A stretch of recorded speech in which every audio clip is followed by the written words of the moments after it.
sunshine, sea, and sand. From the outside, the Kraft Tour is just one big beach party. But life is not all a ball. There are two sides to every story. And have you heard this one before? Iva Majoli's from the former Yugoslavia. She hits the ball ferociously hard. She grunts and giggles and is taking the tour by storm. And it's the end of the line for Martina Navratilova, the greatest of them all. Will the women's tour ever be the same? Welcome to the Kraft Tour Tennis Magazine, everyone. I'm Robin Roberts. This month we have results from 7 stops on the tour, including highlights from Zurich and Brighton.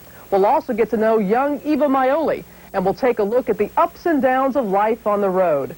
Betsy Nagelsen will, of course, be along with the Nagelsen Know-How. She's got another great tip for your game. And we'll take a look at the rankings as we near the Virginia Slims Championships. But when we return, we'll focus on the nightmare that haunts all players, injuries. So please stay with us. The Kraft Tour Tennis Magazine is brought to you by Capio Iced Cappuccino from Maxwell House. The thrill is the... Injury is one of the hazards and fears of a tennis player's life. But with so much at stake now, the cost is measured not just in pain, but prize money. And sports medicine has had to develop as fast as the game itself in recent years. Wrong diagnosis or poor treatment can cost a career. We didn't know. When I pulled the stomach muscle, they told me to get in a whirlpool. So I did. You know, it's the worst thing you can do. Now, of course, you ice everything. But the knowledge has come so far in how to take care of your body, how to prevent injuries, how to treat them. Now we have the physiotherapists and trainers, and you get every bit of your body taped before a match. So what percentage better are you feeling today? With players beginning younger and competing more than ever before on a variety of surfaces, it's vital that the right medical backup is at hand. When you practice so many hours a day and you train, then you're setting yourself up for a chronic type of overuse injury. And that's what we see a lot. And I also think the biggest thing is that we're realizing the importance of prevention and education. A lot of times in the past, patients or athletes maybe would come in 4 or 5 times, but now we want them to help take care of themselves. So what we're doing is putting them on extensive strengthening, stretching, and self-mobilization programs. Perhaps in the past, that a lot of times a warm-up used to be just in layman's terms, a rub-down, and we prefer to be a little bit more specific with the muscle, so we'll call it soft tissue mobilization or soft tissue massage. And also with this, we also like to have the athlete actually utilize the muscle. So that's the purpose of the strengthening activities before the match. They're very light strengthening activities. Most players now use weights to build up strength, using programs laid out by fitness experts like Pat Etcheberry, who has worked with a number of top players. And players start realizing that because they're playing more tournaments and they have to keep breaking down physically from running into injuries, they do this off-court training to keep from having injuries, also to rehabilitate from the injuries they may have had in the past. It's the physiotherapist's job to locate and ease the daily stresses and the strains to keep the machine well-oiled. And have it up in here. Another vital member of the medical team is the neuromuscular masseur, who keeps players' muscles loose by working on the body's trigger points. But it's still not so good.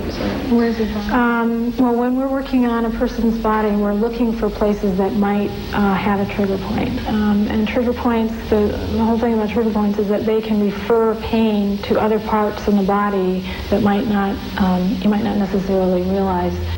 It's one thing to have a team of experts ready to sort out every problem, another to make players take advantage of their skills. Most players now understand that, like a car, regular maintenance can save breakdowns.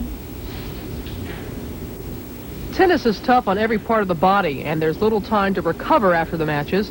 Mills feels she's still fighting some old-fashioned prejudices.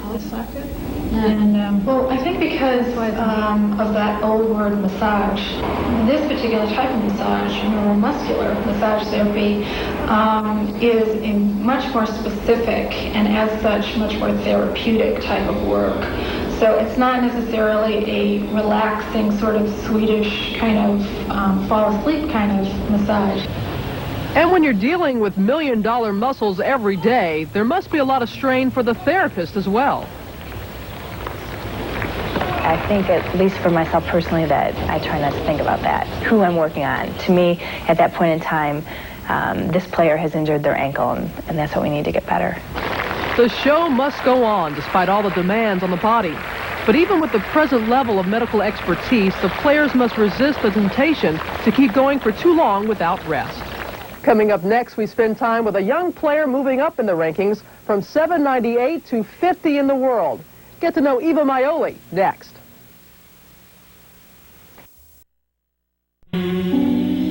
Like Steffi Graf and Monica Seles before her, Iva Majoli was just 12 years old when she attracted the attention of the tennis experts, winning the European Under-14 Championships.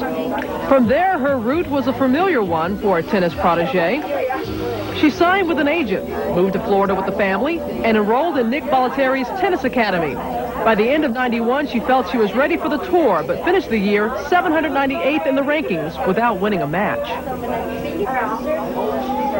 I didn't worry much about it because I think I was only 14, and after my losses, after I lost a couple tournaments, I came back, and I worked even harder, I practiced in my game more, I changed my game a little, so in the next tournaments I could play, better and think differently.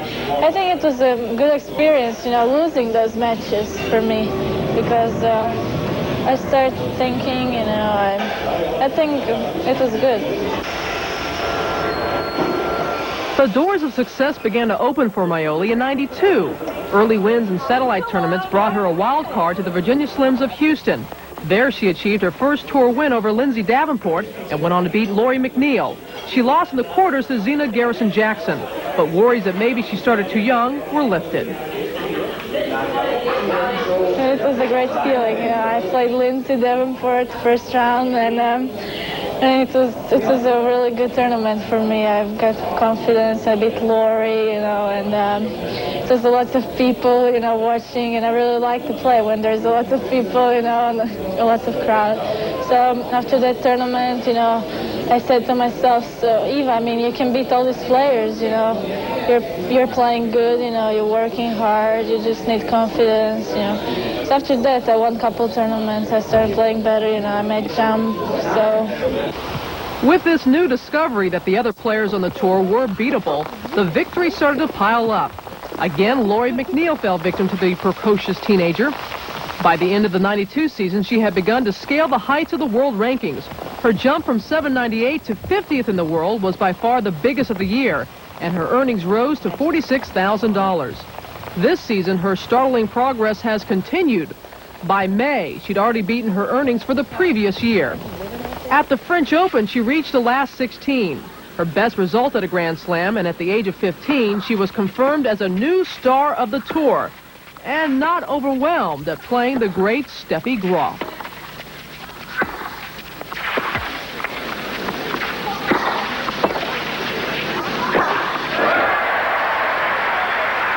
It was a tough match, because I was really close, and that's the worst thing, because I lost, and I was so close. I was up, in both sets. So after the match, I was happy that the match was close, but on the other hand, I was sad, because I lost. So I think next time I play Steffi, I think it's going to be maybe different. Maybe I'm going to win.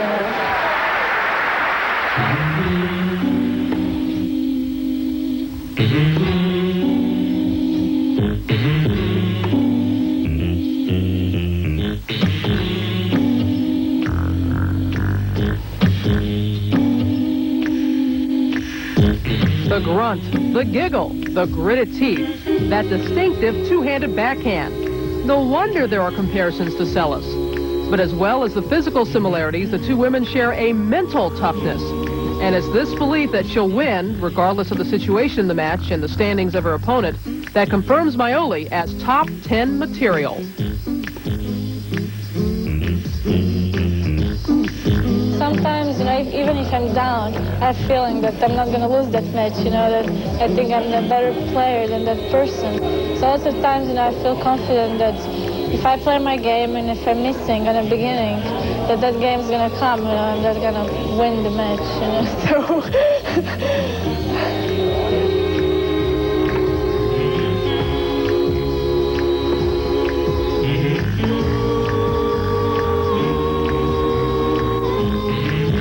Majoli says she respects Celis, but she doesn't want to be Monica number 2. She wants to be Iva. And as she continues to make a name for herself, the comparisons are diminishing. And she's now starting to be recognized in her own right as Iva Majoli, a young player enjoying life on the world stage.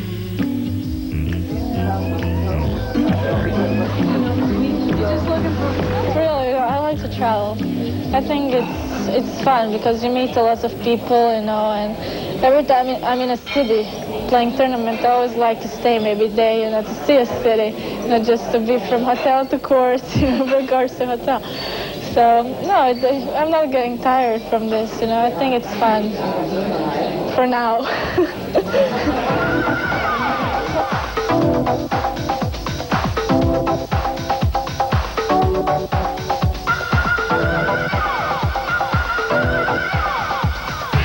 If it's Germany, it must be Steffi, Graf's 9th title of the year and her 17th in front of her own people. And there was a 2nd title of the year for the young American, Linda Harvey-Wild.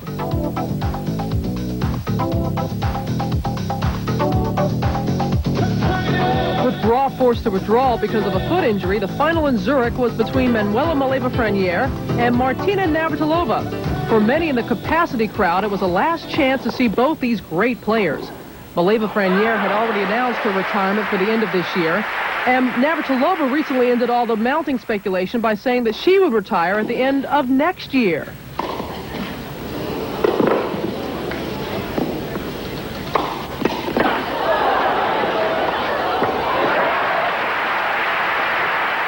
Faced by an inspired Maleeva-Fragniere, Navratilova looked lethargic and out of sorts, as if already anticipating some peace and quiet. Maleeva-Fragniere seemed determined to give her adopted home crowd a victory as a parting gift, and comfortably took the first set. Only then did the top seed begin to find the touch and rhythm, which has made her a legend in the women's game.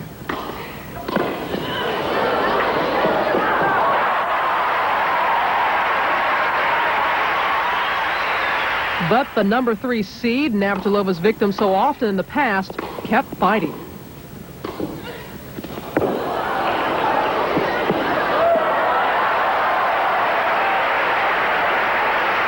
The second set was finely balanced, with Navratilova producing flashes of her genius and pure skill to stay in the match.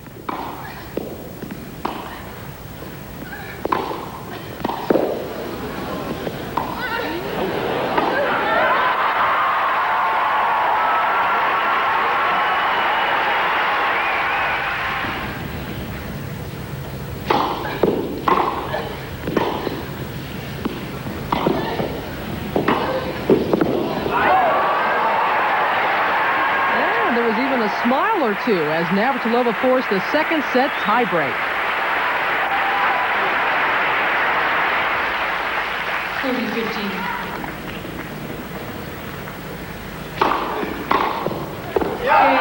But Manuela-Fragniere was not to be denied this time, and to the delight of her watching mother, she took her second title of the year. In Taiwan, victory on her home patch for a rising star of the East, Xingting Wang. Mary Pierce pulled off the biggest victory of her career so far in Filderstock. And at Montpellier, unseeded Elena Likoseva won her debut tour title. Brighton without Graf was like a wedding without the bride.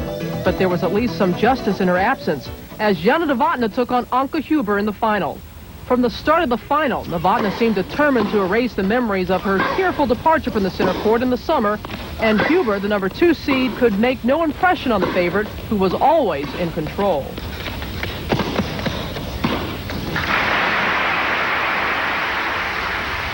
She took the first set 6-2.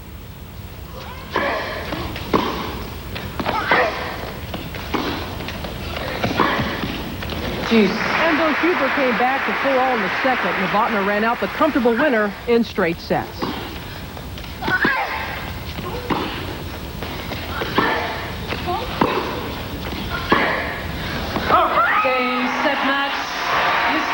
only a winning smile from Jana Novotna. 6-4.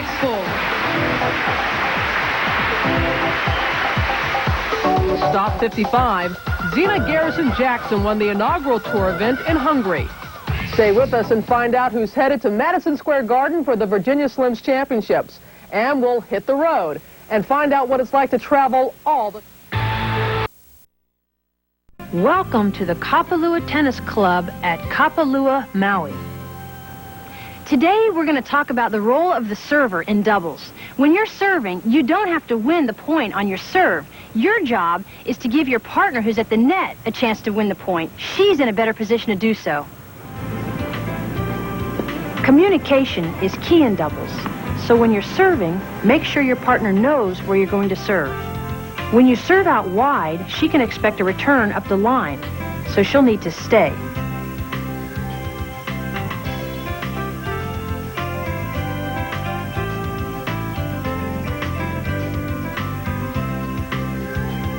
When you serve into the returner's body, you can expect a weak, attackable return, especially from a two-hander.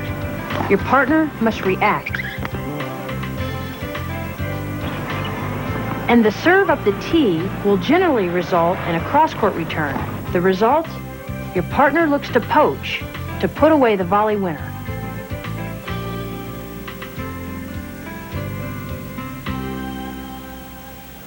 And remember, even if you have to take something off your serve, get that first serve in.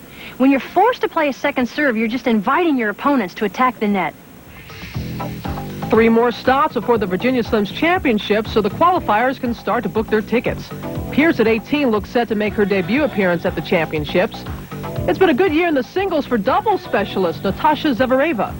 And Helena Sukova's great U.S. Open performance keeps her high in the rankings. Natalie Tozia of France is set for her 3rd straight appearance in New York. But for Maggie Maleeva, it'll be her first time at the championships. And while Sellis is still unlikely to compete, Amanda Kutzer will be another making her debut. Jennifer Capriati's injury keeps her out, but Huber is another New York first-timer. Maleeva-Fragniere moves into the top 10 this month, while Jana Novotna is on the way to her best-ever position.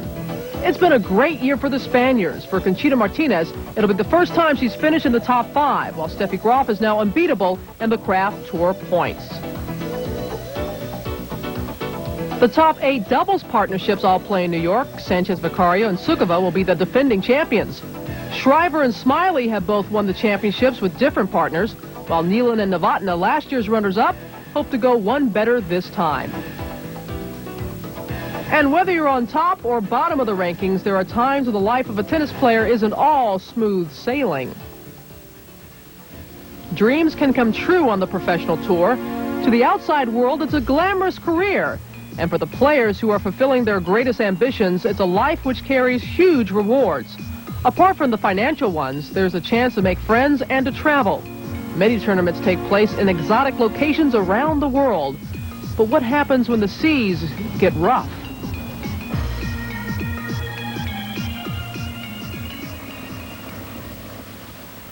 As in any career, things don't always go the way they should. The greatest thrill for most players is simply the chance to compete at the top level. But competition on the tour is tough, and losing is as familiar a feeling as winning, even for the top players, like Navratilova and Graf. One top coach knows a string of defeats can take their toll.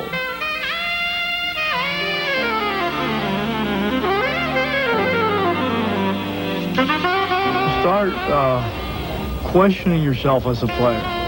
You start questioning whether you really are as good as you should be or as good as you really are. And so your confidence becomes very shaky. You really don't go on the court feeling like you can win or that you are able to win. After a defeat, coach and player get together to analyze what went wrong. They'll examine all aspects of a match together, from strategy to personal fitness. And it's not just being in good shape physically that's important. It's often just as vital to be mentally fit to play.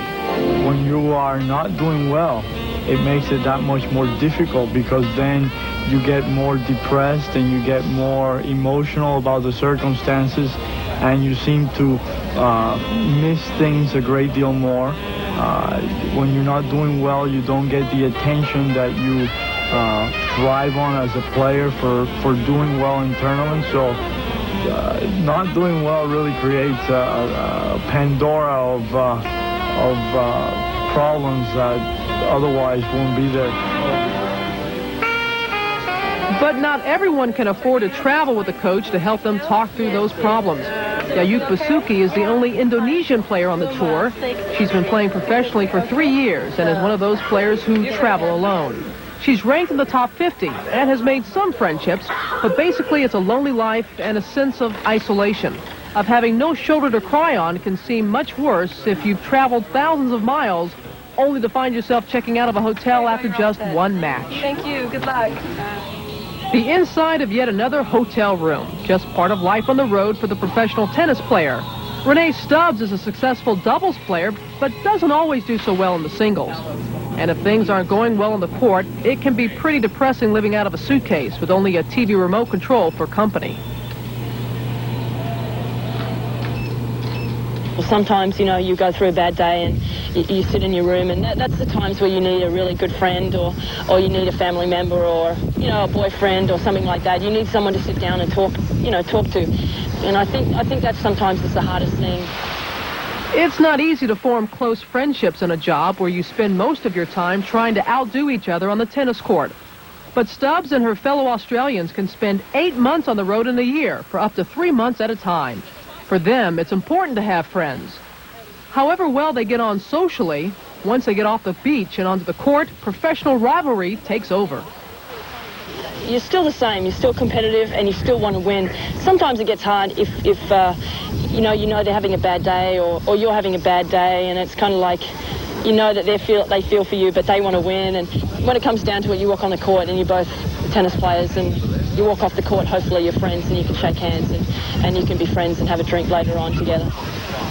Of course, winning isn't just a matter of pride. If tennis is your livelihood, a certain amount of success is vital if you're to continue playing and survive financially. Of course, money worries, occasional loneliness, and defeats can easily be forgotten when the benefits are so obvious. Most players on the tour wouldn't swap lifestyles with anybody.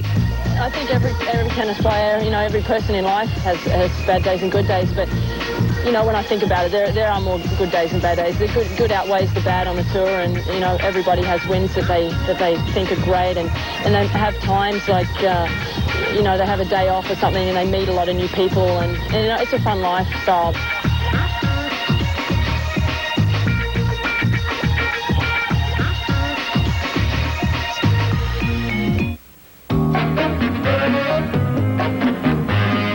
Discover Capio, iced cappuccino, the rich, smooth.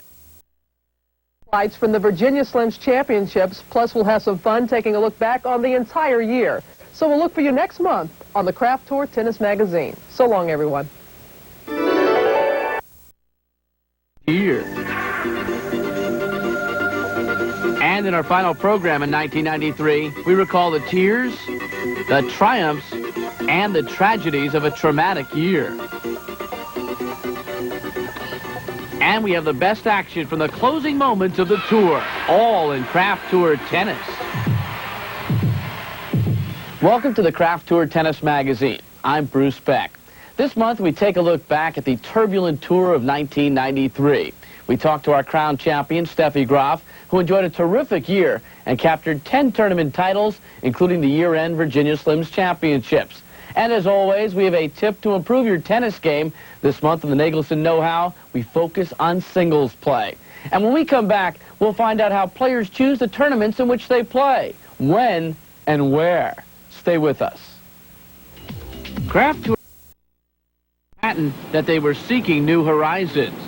New York provides the last chance for top players like Amanda Kutzer to consult their agents and finalize their schedules for the 1994 season.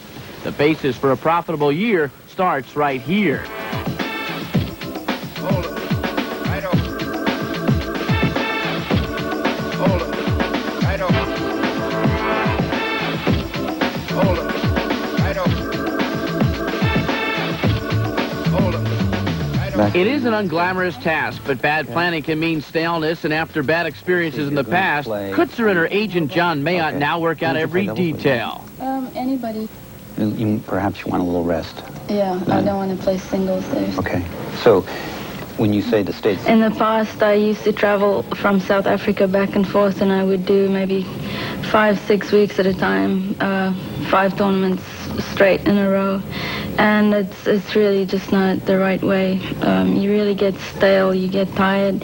I can't keep my conditioning up if I'm at tournaments for that long. Now I try to do 3 tournaments maximum in a row. Which we begin to get to with Oklahoma. That's preparation in itself. If you like a place, you almost have visualization. As one of the bright new faces of women's tennis, there are other appointments to keep. Hold it. Right over. Hold it. Right over. As calls on her time come in from every angle, it is important that Kutzer's on-court form is not lost in the off-court cosmetics. Schedule is a fine balance between finance, fitness, and fulfilling commitments both to the tour and to sponsors. Players have to play a minimum of 12 events each year, plus the 4 Grand Slams. Kutzer has to play in 10 tournaments worth up to $750,000 and 2 smaller events where the pressure and the competition is less intense. Once the outline of the schedule has been finalized, it is the job of Kutzer's management company to make sure it runs smoothly.